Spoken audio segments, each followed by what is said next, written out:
Hello students of class 12 স্থিরতরিত অধ্যায় 4th chapter অর্থাৎ ধারক ধারকত্ব সেট 1 এর অঙ্ক নিয়ে আমরা বিগত দুটো ভিডিওতে আলোচনা শুরু করেছি। তো লাস্ট ভিডিওতে আমরা কোশ্চেন নাম্বার 24 অবধি আলোচনা করেছিলাম সেট 1 এর ছায়া প্রকাশনী বই থেকে। তো এবারে যেটা আমরা আলোচনা করব সেটা হচ্ছে কোশ্চেন নাম্বার 25 থেকে 35 অবধি আমরা আলোচনা করব। তো শুরু করা যাক কোশ্চেন নাম্বার 25 থেকে। আমি একটু তাড়াতাড়ি করার চেষ্টা করছি, না অনেক সময় লেগে যাচ্ছে। তো ক্যালকুলেশন এবং প্রশ্নতে যেরকম তথ্য থাকবে সেগুলো সব ভাষায় লিখবে। আমি শুধু ক্যালকুলেশন এবং মেইন পার্টটাই বলছি, তোমরা ক্যালকুলেটরে ক্যালকুলেশনটা চেক করে নেবে, আবার চেকও করে নেবে, মিলিয়েও নেবে। তো কোশ্চেন নাম্বার 25 সেট 1 এ এখানে রয়েছে যেটা প্রশ্নে যে তথ্যগুলো দেওয়া রয়েছে, তো সেটা মূল ব্যাপার হচ্ছে ধারকত্বের মান রয়েছে দুটো, তার সমান্তরালে যুক্ত করা হয়েছে, সমপ্রবাহ যে উৎস তার ভোল্টেজটাও দেওয়া রয়েছে, ব্যাটারি থেকে প্রবাহিত আধান এবং প্রত্যেকটা ধারকের আধানের পরিমাণ সেই কথাটা জিজ্ঞেস করেছে। তো এটা খুবই সহজ প্রশ্ন, শুধুমাত্র ডেটা পুটিং করলেই হবে। তো সিম্পল ভাবে বলি যে প্রথম ধারকত্বের মান দেওয়া রয়েছে, সেটা কত? 0.5 মাইক্রোফ্যারাড। তো মাইক্রোফ্যারাড মানে তোমরা এটাকে ফ্যারাডে লিখে নেবে, ওই জন্য সরাসরি আমি 10⁻⁻6 দিয়ে গুণ করে দিলাম। আর তাছাড়া C2 এর মান রয়েছে 0.75 মাইক্রোফ্যারাড, আর ভোল্টেজের মান দেওয়া হয়েছে অর্থাৎ V এর মান, সেটা হচ্ছে যে উৎসটা রয়েছে সেটা হচ্ছে 110 ভোল্ট। এইবারে এখানে বলাই হয়েছে যে সমান্তরাল সমবায়ে যুক্ত করা হয়েছে, তাহলে C1 C2 কে যোগ করে নেবে। তো এইখান থেকে তোমরা তুল্য ধারকত্বের মান পেয়ে গেলে কত ফ্যারাড। এবার প্রথম প্রশ্ন, মোট আধান। তো যেহেতু সমান্তরাল সমবায়ে রয়েছে, সাপ্লাই ব্যাটারি দ্বারা যে সাপ্লাই দেওয়া হচ্ছে আধানের পরিমাণ সেটা কত হবে? যেহেতু শ্রেণী সমবায় যদি হতো তাহলে আধান সেম থাকতো, যেহেতু সমান্তরাল সমবায় তাহলে প্রত্যেকটা ধারকের ক্ষেত্রে আধানের পরিমাণটা আলাদা হবে। তাহলে মোট কত? না, মোট হচ্ছে C * V অর্থাৎ 1.25 10⁻⁻6 110। তো এইটাকে মাল্টিপ্লাই করে যেটা পাওয়া যাচ্ছে 137.5 * 10⁻⁻6 কুলম্ব। আর বলেছে যে C1 এবং C2 দুটো ধারকের মধ্যে কতটা পরিমাণ আধান পাওয়া যাচ্ছে। তো সেটা খুব সহজে বের করা যাবে, সেটা হচ্ছে জাস্ট এই ফর্মুলা।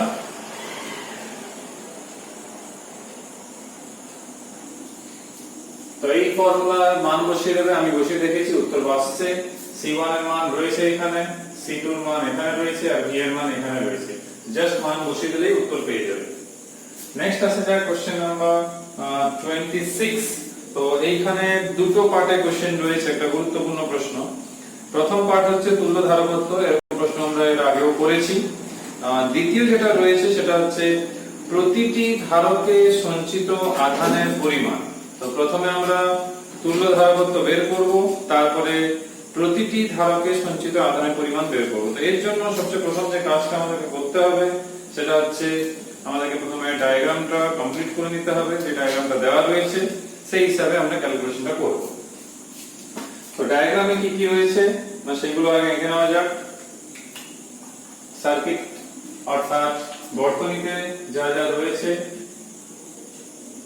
একটা ধারক রয়েছে, আরেকটা ধারক রয়েছে শ্রেণীতে, তার সঙ্গে আবার একটা ধারক রয়েছে, এইখানে একটা পাওয়ার সাপ্লাই রয়েছে, আর দেখতে পাচ্ছি এখানে কর্ণ বরাবর আরেকটা ধারক রয়েছে, আর সাপ্লাই হচ্ছে 12 ভোল্ট। এটার নাম যদি C1 দিই, তোমরা যা খুশি নাম দিতে পারো। এটাকে যদি C2 দিই, শুধু চেনার জন্য কিংবা লেখার ক্ষেত্রে সুবিধা হবে বলে পরীক্ষাতে তোমাদের লিখতে হবে কোনটা কোন সমবায়ে রয়েছে, তো সেটা লেখার জন্য নামটা দিয়ে দিলে বলতে সুবিধা হয়। নেক্সট হচ্ছে এটার নাম আমরা C3 দিলাম, আর C4 টা হচ্ছে 4 মাইক্রোফ্যারাড। তো চারটে ধারক আমরা ধরে নিয়েছি। তো এইবারে তোমরা সবচেয়ে সহজ ভাবে যদি বলা হয়, এখানে দেখতে পাচ্ছ এই চারজন অর্থাৎ C1 C2 এবং C3 এটা কোন সমবায়ে রয়েছে? না এই তিনজন থাকছে শ্রেণী সমবায়। তাহলে শ্রেণী সমবায় থাকার জন্য এদের যে তুল্য ধারকত্ব যদি বলি, তো যে তুল্য ধারকত্ব স্বাভাবিকভাবে এটা হবে 1/C1 1/C2 প্লাস 1/C3। মানগুলো রয়েছে, তো মানগুলো তোমরা বসিয়ে নিতে পারবে। তাহলে এখান থেকে C যেটা পাওয়া যাচ্ছে 4 মাইক্রোফ্যারাড। এটা হচ্ছে তুল্যটা বেরোলো, কিন্তু এই C অর্থাৎ এই তিনজনের এটা কম্বিনেশন অর্থাৎ তুল্য, সেই C4 এর সঙ্গে অর্থাৎ C ও C4 কি সমবায় রয়েছে? না এটা রয়েছে সমান্তরালে।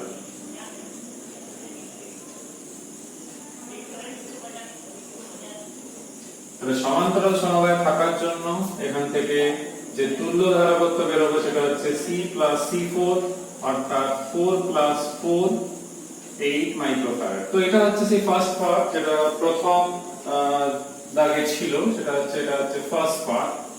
নেক্সট যেটা বলছে যে প্রতিটা ধারকে আধানের পরিমাণ। তো তোমরা বুঝতেই পারছো যে তিনজন শ্রেণীতে আছে, তো একজনের বের করতে পারলেই হলো, কারণ তিনটে শ্রেণী সমবায় থাকা মানে স্বাভাবিকভাবে তাদের আধানের কোনো পরিবর্তন হচ্ছে না, তিনটেতে সেম থাকবে। তো এই জন্য আমরা প্রথমে এই Q সমান ধরেই বের করে নেব। তো Q সমান C যদি বলি, তো তুল্য ধারকত্বের মান আমাদের কাছে রয়েছে, তার মানে যেহেতু যেটা তুল্য ধারকত্ব সেটাই তার অ্যাজ এ হোল রিপ্রেজেন্ট করছে তাকে। তাহলে 4 মাইক্রোফ্যারাড অর্থাৎ 10⁻⁻6 আর সাপ্লাই কত 12, সো 48 মাইক্রোকুলম। নেক্সট বলছে যে এটা হচ্ছে কার কার মধ্যে, না C1 C2 C3 তে। এবারে আসা যাক যে C4 অর্থাৎ 4 মাইক্রোফ্যারাডে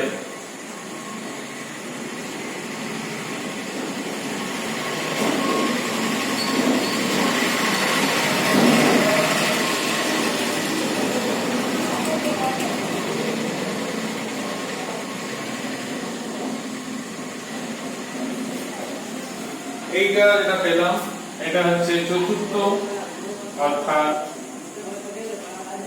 এই C4 ধারকের মধ্যে সঞ্চিত আধানের পরিমাণ। পরের প্রশ্নতে আমরা চলে আসবো কোশ্চেন নাম্বার 27। তো সেইখানে যে ডেটাগুলো রয়েছে সেখানে একটা ডায়াগ্রাম রয়েছে তুল্য ধারকত্ব। তো এটা একটু সহজ হবে, জাস্ট তুল্য ধারকত্ব বের করে দিতেই পারলেই হলো। তো যদি আমরা দেখি বর্তনীটাকে, তাহলে বর্তনী এইভাবে রয়েছে। প্রথম একটা ধারক রয়েছে, তার সঙ্গে এটা খুবই সহজ, তোমরা নিজেরাই পারবে। নেক্সট হচ্ছে এখানে রয়েছে আরেকটা, তার সঙ্গে শ্রেণীতে রয়েছে আরেকটা, এরকম ব্যাপার। তো এদের মান রয়েছে 6 মাইক্রোফ্যারাড আর এইখানে রয়েছে 12 মাইক্রোফ্যারাড, এইখানে রয়েছে 12 মাইক্রোফ্যারাড। যদি আমি এই বি দুটো টার্মিনালের নাম দিই, তাহলে তুল্য ধারকত্বের মানটা বের করতে হবে। ওই মানটা বের করার সময় যেটা মাথায় আমাদেরকে রাখতে হবে সেটা হচ্ছে এই দুটো পরস্পরের কি রয়েছে, না সমান্তরালে রয়েছে। তো এই বর্তনীটাকে আমরা সিম্পলিফিকেশন করে এইভাবে বলতে পারি, তিনটে তাহলে শ্রেণীতে, তাহলে মাঝেরটা তো 12 ছিলই মাইক্রোফ্যারাড, মাইক্রোফ্যারাড লিখবে কিন্তু, আর এখানে 6 যুক্ত 6 সমান্তরাল, তো সেটা হলো 12 আর এটা 12 অলরেডি ছিল। তার মানে এখান থেকে যদি আমি তুল্যটা বের করি তাহলে 12/3 4 মাইক্রোফ্যারাড। তোমরা যদি উত্তর দেখো, উত্তরও কিন্তু 4 মাইক্রোফ্যারাড রয়েছে। তো পরেরটাও বর্তনী রয়েছে অঙ্ক, কোশ্চেন নাম্বার 28। তো সেখানে যা ডেটা রয়েছে সেটা যদি আমরা দেখি, তো সেখানে একটা বর্তনী রয়েছে এরকম। সেই বর্তনীতে এখানে দুটো এরকম সিরিজে রয়েছে, তার সঙ্গে এইখানে একটা প্যারালাল দেখতে পাচ্ছি। তো এদের নাম যদি C1 C2 দিই, তো C1 C2 C3। তো এখানে প্রশ্ন যেটা বলছে যে তুল্য ধারকত্বের মান বের করতে হবে, কিন্তু C1 হচ্ছে 10, এটা হচ্ছে 10 মাইক্রোফ্যারাড, এইটা হচ্ছে 5 মাইক্রোফ্যারাড আর এইটা হচ্ছে 4 মাইক্রোফ্যারাড। তো এরকম ডেটা রয়েছে। এবারে জিজ্ঞেস করছে এখানে যে তুল্য ধারকত্ব কত হবে, সেই মানটা কিন্তু তোমাদেরকে জিজ্ঞেস করছে। তো মানটা আমরা যদি দেখি, তো সেখানে প্রথমত এই দুজন শ্রেণীতে রয়েছে, তো সেটা নিয়ে আমাদের আগে ভাবতে হবে, সেইটা আগে আমরা বের করে নেবো যে শ্রেণীতে যেটা রয়েছে। আর তার সঙ্গে সমান্তরালে রয়েছে আরেকজন, সেটা হচ্ছে C3। তো C1 ও C2 এটা রয়েছে কেমন শ্রেণীতে। তো শ্রেণীতে থাকা মানে এখান থেকে যদি তুল্য রোধ আমি নাম বলি C, তো স্বাভাবিক এটা কত আসবে না 10 ইনটু 5 15, তার মানে 50 বাই 15, তাহলে 10 বাই 3 মাইক্রোফ্যারাড। নেক্সট কি, যেহেতু আমাদের তুল্য কথা বলেছে, তো C3 কেমন,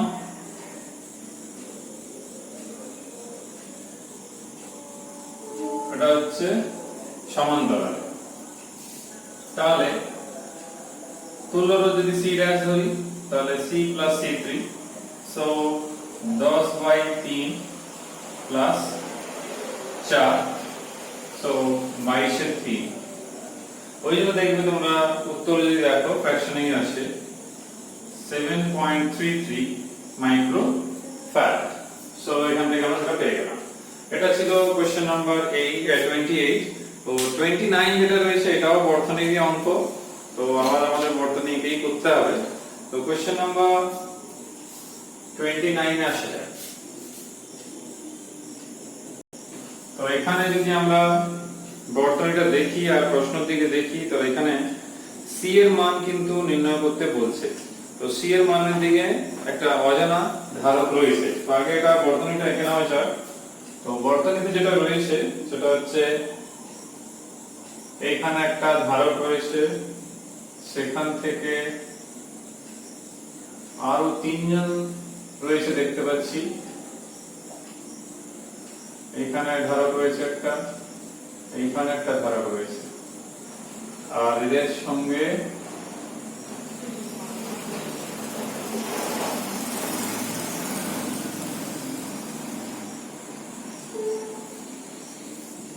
সবচেয়ে প্রথম যে ধারকটা রয়েছে এটা অজানা, এরই মান জিজ্ঞেস করেছে, দেওয়া নেই। আর বাকি সবগুলো অর্থাৎ C1 যদি একে বলি, C1 একে C2 একে C3, এদের মান রয়েছে। এগুলো কত 20 মাইক্রোফ্যারাড, এটাও 20 মাইক্রোফ্যারাড। তো এগুলো সবগুলোই রয়েছে। তো তুল্য ধারকত্বের কথা এখানে যেহেতু আসছে, সেই হিসাবে আমাদের কাজ করতে হবে। তো সেটা হচ্ছে C1 C2 এবং C3 তার রয়েছে সমান্তরাল সমবায়।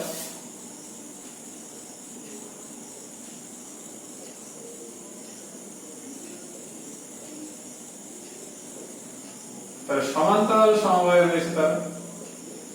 তাহলে তুল্য ধারকত্ব যদি আমি C' ধরি, তাহলে সেটা কত হবে 20 প্লাস 20 প্লাস 20 অর্থাৎ 60 মাইক্রোফ্যারাড। তার সঙ্গে C ও C' থাকছে কিসে শ্রেণীতে। তাহলে তুল্য ধারকত্ব যদি C ইকুইভ্যালেন্ট ধরি, EQ মানে আমি ইকুইভ্যালেন্ট বলছি, তো সেটা কত হবে, যেহেতু শ্রেণীতে থাকছে তাহলে আমরা বলতে পারি C into 60 C plus 60। তো প্রশ্ন অনুসারে মান যেটা দেওয়া রয়েছে সেটা সম্ভবত আমি যেটা দেখলাম এখানে 30 মাইক্রোফ্যারাড। তাহলে এখানে আমরা লিখব 30 মাইক্রোফ্যারাড। জাস্ট এখান থেকে C টা বের করতে কিছুই না, এখান থেকে 30 into 2 অর্থাৎ 2C, আর এখান থেকে C, তাহলে পাওয়া যাচ্ছে C সমান 60 মাইক্রোফ্যারাড। তবে এখানে উত্তর দেখি 60 মাইক্রোফ্যারাডই কিন্তু থাকছে। কোশ্চেন নাম্বার 30 যেটা রয়েছে, তো সেটা নিয়ে আমরা একটু আলোচনায় আসি।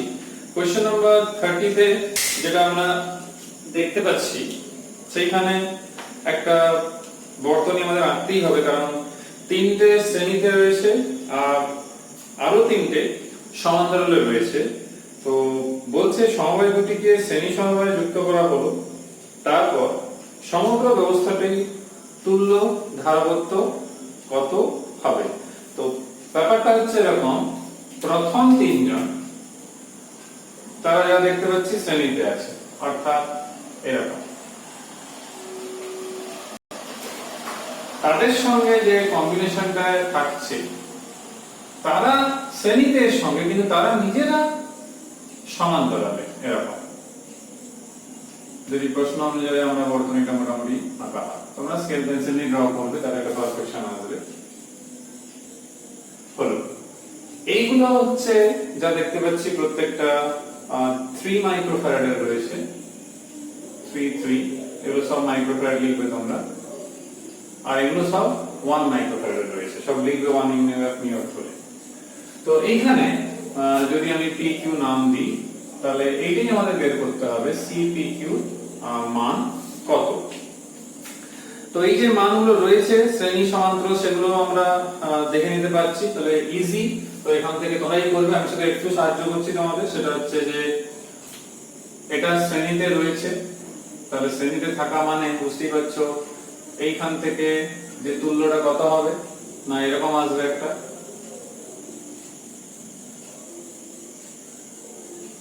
তাহলে অতএব C কত, না C পাওয়া যাবে 3/3 1 মাইক্রোফ্যারাড।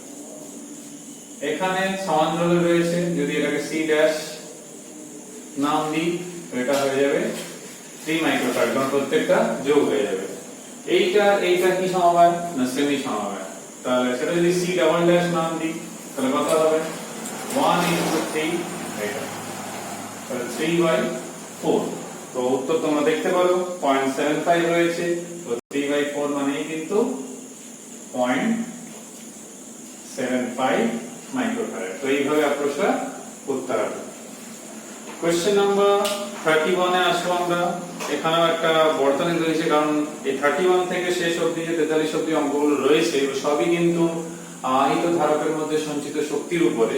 তো সেই জন্য আমাদের যেভাবে ডায়াগ্রাম রয়েছে সেটাই করতে হবে। তো এখানে প্রথমটাতেই শক্তির পরিমাণটা নিয়ে প্রশ্ন রয়েছে। তো এটা আমরা কিভাবে অ্যাপ্রোচ করব, তো এটা সহজই হবে, শুধুমাত্র তুল্য ধারকত্ব বের করতে পারলেই হবে, কারণ সমান্তরাল সমবায় সব কটা রয়েছে। তো আমরা যদি বর্তনীটা আগে যদি এঁকে নিই, তাহলে তিনজন রয়েছে যা দেখতে পাচ্ছি, তিনটে ধারক রয়েছে। তো তিনটের মধ্যে দুটো আঁকা হয়ে গেছে আমাদের, তিনটে হয়ে গেল। আর এদের সঙ্গে একটা পাওয়ার সাপ্লাই যোগ করা রয়েছে, সেটা হচ্ছে 10 ভোল্টের সাপ্লাই ভোল্টেজ। আর এগুলো যদি আমরা C1 C2 C3 নাম দিতে পারি, তাহলে এদের মানগুলো রয়েছে কত কত, না এটা রয়েছে 1 মাইক্রোফ্যারাড, C2 টা রয়েছে 2 মাইক্রোফ্যারাড, C3 রয়েছে 3 মাইক্রোফ্যারাড। তো এইখানে অঙ্কটা করার সময় যেটা মূল কাজ, C1 C2 C3 আমরা যেটা দেখতে পাচ্ছি কি কম্বিনেশনে রয়েছে, না প্যারালাল কম্বিনেশনে রয়েছে, অর্থাৎ সমান্তরালে রয়েছে। তো সমান্তরালে থাকা মানে বুঝতেই পারছো যে C ইকুইভ্যালেন্টের যে ভ্যালুটা আসবে সেটা হচ্ছে 1 + 2 + 3, অর্থাৎ 6 মাইক্রোফ্যারাড। আর সঞ্চিত শক্তি কিংবা আহিত ধারকের যে শক্তির পরিমাণ সেটা তোমরা জানো, আমি C এর জায়গায় C ইকুইভ্যালেন্ট লিখবো, অর্থাৎ তুল্য ধারকত্ব। তো শুধুমাত্র এখানে মানটাই বসানো কাজ আমাদের, আর তো কিছুই নেই। তো এখানে বসিয়ে আমি ক্যালকুলেশন করে দেখেছি, যেটা আসছে সেটা হচ্ছে 3 × 10⁻⁻⁴ জুল। এটা হচ্ছে তোমাদের 31 থেকে প্রশ্ন। 32টা আরো সহজ বলতে গেলে, কারণ হচ্ছে 32 এর দাগে যে প্রশ্নটা রয়েছে সেখানে সমান্তরাল পাত ধারকের তার শক্তি নিয়ে জিজ্ঞেস করা হয়েছে। যদি তোমরা প্রশ্নটা পুরো পড়ে রাখো, তো এখানে সব ডেটা গুলো কিন্তু মজুদ রয়েছে। যেরকম বলি, আমরা জানি কোন পরাবিদ্যুৎ যখন থাকে ইনক্লুড, অর্থাৎ সমান্তরাল পাত ধারকের মধ্যে, তখন তার যে ধারকত্ব হয় সেটাই। এবার যদি অঙ্কতে দেখা হয়, পরাবিদ্যুৎ ধ্রুবকের মান রয়েছে, ক্ষেত্রফলের মান রয়েছে, এই মানগুলো কিন্তু রয়েছে। তো এই মানগুলোকে এখানে বসিয়ে দেব। বসিয়ে আমি সি পেলাম কত, তোমরা নিজেরাই বসিয়ে করতে পারবে, কিছুই কাজ নেই এটা। এরকম আমরা সেট 1 এর এমসিকিউ তেও করেছি, এটা পেলাম। এইবারে এটা পেলাম সি এর মান। তো এখানে সঞ্চিত শক্তির পরিমাণ জিজ্ঞেস করেছে, তো সঞ্চিত শক্তি কত হয়, হাফ সিভি স্কয়ার। তো সি পেয়ে গেছি অলরেডি, এই যে 6.198 যে মানটা। আর ভি রয়েছে তোমাদের যা দেখতে পাচ্ছি আমি কত, 300। তো এটাকে বসিয়ে 0.028 জুল পাওয়া যাচ্ছে। তো এটা তোমরা যদি বইতেও দেখো একই ভ্যালু কিন্তু থাকছে। কোশ্চেন নাম্বার 33, এটা আরো সহজ প্রশ্ন, কারণ এখানে একটা গোলীয় ধারক রয়েছে যেহেতু। তো গোলীয় ধারকের ক্ষেত্রে আমরা জানি যে সিজিএস পদ্ধতিতে তার ব্যাসার্ধের সংখ্যা মান ধারকত্বের সংখ্যার মানের সঙ্গে সমান হয়। আমরা লাস্ট ভিডিওতে এরকম একটা অঙ্ক করেছি, তার মতোই, শুধুমাত্র উত্তরটা যেহেতু জুলে রয়েছে আমরা আগে বের করে নেবো সিজিএস পদ্ধতি করে, ভোল্টকে স্ট্যাট ভোল্টে কনভার্ট করে, সেখান থেকে আমরা 1 জুল সমান কত আর জানি সেই সম্পর্কটা ব্যবহার করে নেব। তো C r যদি হয়, তো r এখানে রয়েছে কত, 1 মিটার। অর্থাৎ আমি যদি r এর কথা বলি, এভাবে না লেখাই ভালো, আমরা এরকম লিখবো, 1 মিটার মানে 100 সেমি, তাহলে C হবে 100 স্ট্যাক ফ্যারাড। এটা প্রাথমিক কাজ আমাদের। তারপরে V এর মান তোমাদের রয়েছে কত না 30 ভোল্ট। তো 30 ভোল্টকে আমরা স্ট্যাক ভোল্টে কনভার্ট করছি, সেই জন্য আমাদের আসছে কত 0.1। তার মানে এখান থেকে যেটা আমরা দেখতে পাচ্ছি এই ভ্যালুটা হচ্ছে 0.1 স্ট্যাট ভোল্ট। তো তোমরা ডিভাইড না করেও রেখে দিতে পারো, কোনো অসুবিধা নেই। আর ই কত হয়, সঞ্চিত যে শক্তি সেটা হচ্ছে হাফ সিভি স্কয়ার। তো হাফ এইখান থেকে 100 আর 0.1 এর হোল স্কয়ার। তো এই ভ্যালুটা পাওয়া যাচ্ছে আর গে, কিন্তু তোমরা যদি বইতে একটু তাকিয়ে দেখো তো এটা আর গে পাওয়া যাচ্ছে, কিন্তু আর গে তো এসআই তে বের করতে বলেছে, উত্তর যেহেতু রয়েছে, তো এই জন্য আমরা আর থেকে সরাসরি জুল করে নিচ্ছি, কারণ 1 আর মানে 10⁻⁷ জুল, সেই জন্য এটা সরাসরি চেঞ্জ করে নিলাম। আর কোশ্চেন নাম্বার 34 দুটো পার্টে রয়েছে। তো সেই দুটো পার্টে কি কি আমরা দুটো অঙ্ক আলোচনা করব 34 আর 35 এই ভিডিওতে। তো কোশ্চেন নাম্বার 34 এ যেটা তথ্য দেখতে পাচ্ছি, সেখানে একই রকমের শ্রেণীতে রয়েছে, তার তুল্য ধারকত্ব রয়েছে, সমান্তরালে তার তুল্য ধারকত্ব নির্ণয় করতে হবে, এবং উভয় ক্ষেত্রে যখন একই তড়িৎ-উৎসের সঙ্গে যুক্ত করলে দুটো ব্যবস্থায় যে শক্তির অনুপাত সেটা বের করতে হবে। তো দুটো পার্টে কোশ্চেন রয়েছে, তো এটা একটু ডিফারেন্ট টাইপের কোশ্চেন বিগত প্রশ্নগুলোর তুলনায়।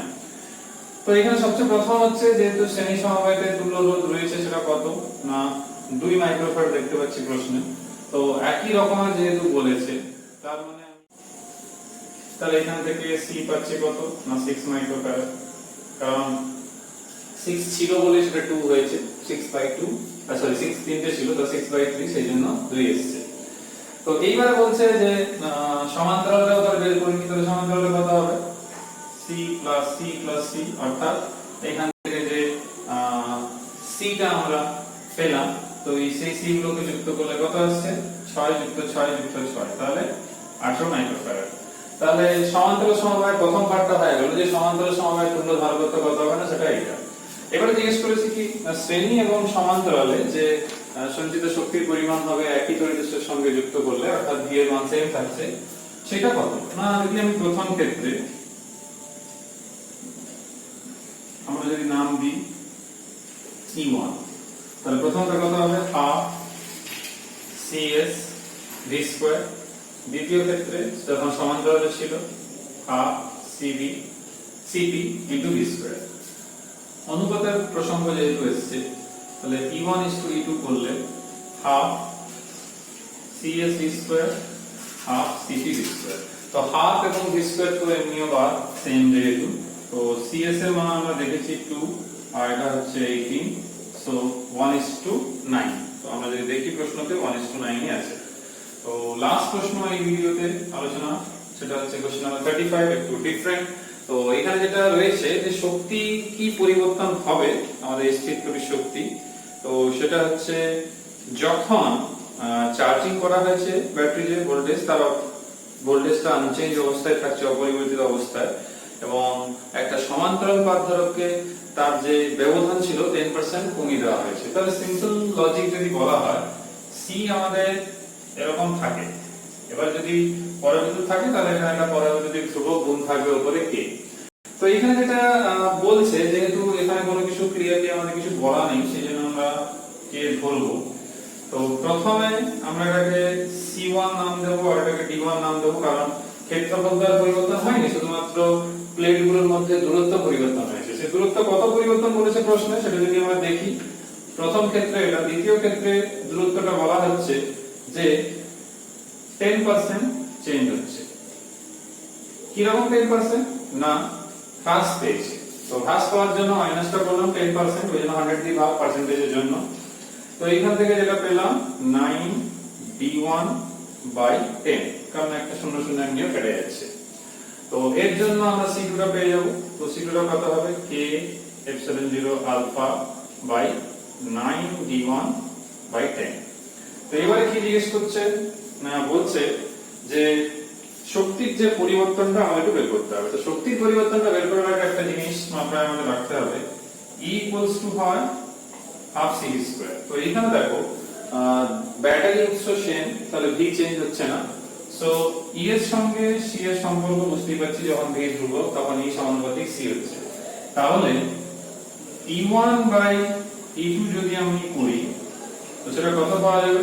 সেটা হচ্ছে C1/C2। তো স্বাভাবিকভাবে আমাদের কাছে C1 C2 এর মান আমাদের কাছে আছে। তো সেই মানটা একটু বের করা যাক। তো C1 মান এখানে, C2 মান এখানে। তো দেখো যখন ভাগ করব, উপরের তো এমনিও কেটে যাচ্ছে, D1 ও কেটে যাচ্ছে। তার মানে আমার কাছে যেটা থাকছে সেটা হচ্ছে only 10/9, একবার মিলে নিলে হবে, সরি 9/10 থাকছে, কারণ এখানে একটা 10 থাকছে, তার মানে 9/10। তো আমাদের কি বের করতে হবে না, শক্তি যে পরিবর্তন, সেটা হ্রাস কি বৃদ্ধি বোঝা মুশকিল, এখন বের করে দেখতে হবে ধনাত্মক বেরোচ্ছে কিনা, আর ওটা পার্সেন্টেজে বের করতে হবে। তো এখানে আমরা E1/E2 পেয়েছি। তো E2 সমান যেটা আমরা দেখতে পাচ্ছি সেটা হচ্ছে E2 হচ্ছে 10,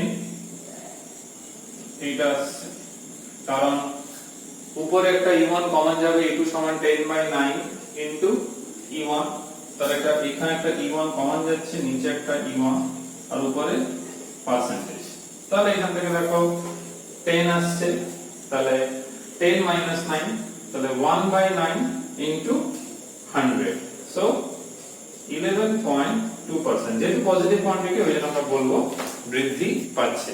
তো এখানে আলোচনা শেষ করছি। এখন আমাদের 8টা নিউমেরিক্যাল রয়েছে, তো সেগুলো মোটামুটি গুরুত্বপূর্ণই রয়েছে। তো সেগুলো আমরা নেক্সট ভিডিওতে আলোচনা করে সেট 1 নিয়ে আলোচনা শেষ করব। তারপর আবার সেট 2 ধরবো। সেট 2 তেও প্রায় 26টা মতো রয়েছে, তো অন্তত 3টে ভিডিও তো লাগবেই।